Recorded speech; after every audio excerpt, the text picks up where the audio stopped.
Yes, now, bless now, people. Don't forget to rest now. Des ROCKSTEADY, King of the Pit TV, finalising this album listen through. We just listened to Vulgar Display of Power. Wasn't recommended by anyone. I decided to listen to this one on my own merit. And I did so because I did get a recommendation on the Patreon to do the album after this. But I thought, you know what? We'll use this as a stepping stone to get to that album. Purely because at this point in my Pantera journey, there's not too much content to go through. And I know that people want to join the Pantera journey. One of the greatest metal bands of all time, right? So this was Vulgar Display of Power. I've heard so much of this record through my earlier years, but I haven't heard it in its entirety, because back when I've heard the material from this record, it was like song by song off a LimeWire, mate. Just like random. Incredible production, really good production. The tones on the guitar work is dialed into a T. The drumming sounds fantastic. The vocal is produced well, but the vocal's kind of shit, because Cowboys from Hell had a great contrast, a great spectrum of vocal register. Right now, he's just sort of performing in his vocal, which to me isn't as good as what's come prior. Real talk. This album, to put a long story short, you can sign out right now if you want like an in-depth assessment of Vulgar Display of Power. Let me just tell you right now, this album is not as good as Cowboys from Hell. It's not. It's not as good. There's not as much focused energies. There's not much ambition and hustle and hunger invested in this record as there was Cowboys from Hell. Real talk. Is it a good record? Yes, it's a fantastic record. It's a pristine record. Is there filler on this record? Yes.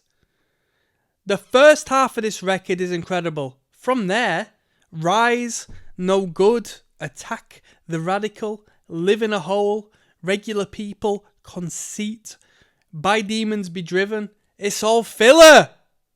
Half of the record is filler. Half of the record doesn't compare to the first half. The second half is utilised just for the tracks that aren't as good as the first half. That second half of the record, is it a good record? Yeah, most definitely. It's better than the majority of bands who have ever come across a guitar in their entire life. But it's not cohesive like Cowboys from Hell was. There's good riffs, good ideas, but there's a corniness that comes from this. There's a Babby's first band. It's a gateway record into metal because of the, the violent imagery on the front cover and the fact that there's a parental advisory sticker and that's called Vulgar Display of Power. It's not as good as Cowboys from Hell. It's a good record. It's a great production, great instrumental, reasonable vocal line. It's not great vocally. It's not great lyrically. Good amount of material, good amount of content.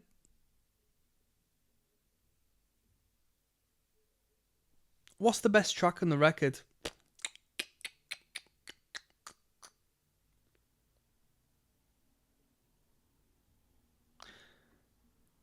You know, it's awkward when you can't even pick out a best track.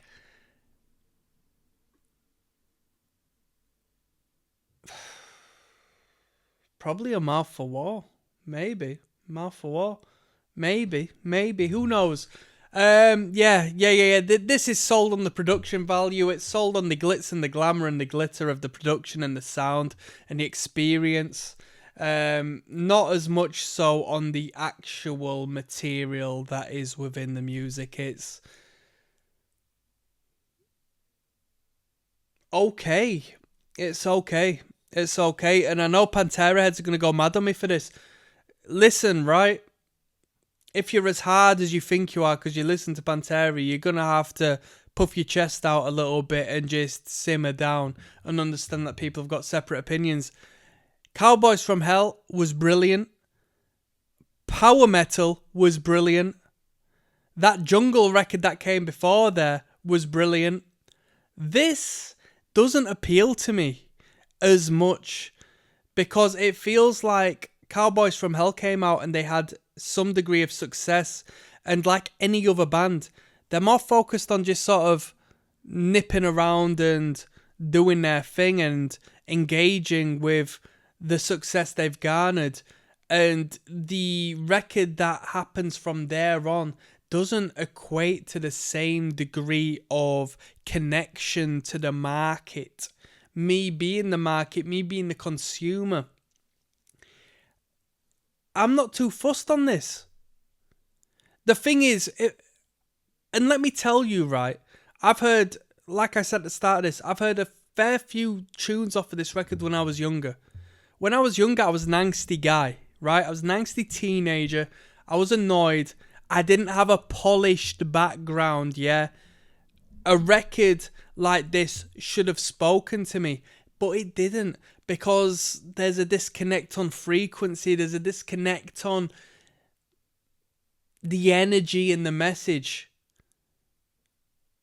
I can't hear you when you're talking about being effing hostile, when you're signed to a major label and you're polished by some fucking idiot who's told you to reproduce, that same line on that same song 120 times, and you've said, yes, sir, I will do that.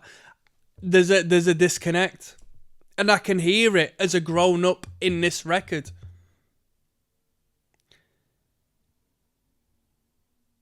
I bought a Dean ML Warbird that is discontinued, and you won't find one of them anywhere. A guitar based off of the fact I loved Dimebag Darrell when I was younger.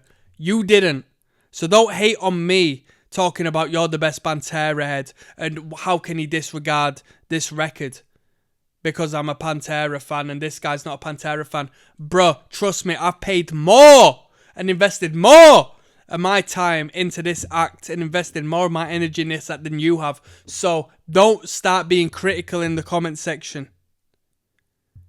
Because I know you will do. Because I know 15-year-olds are into Pantera and then they grow into 40-year-olds who are still 15-year-olds, still into Pantera. Bro, this record wasn't as good as Cowboys from Hell.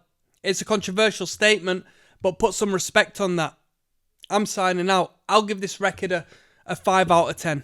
I'll give it a 5 out of 10. Peace.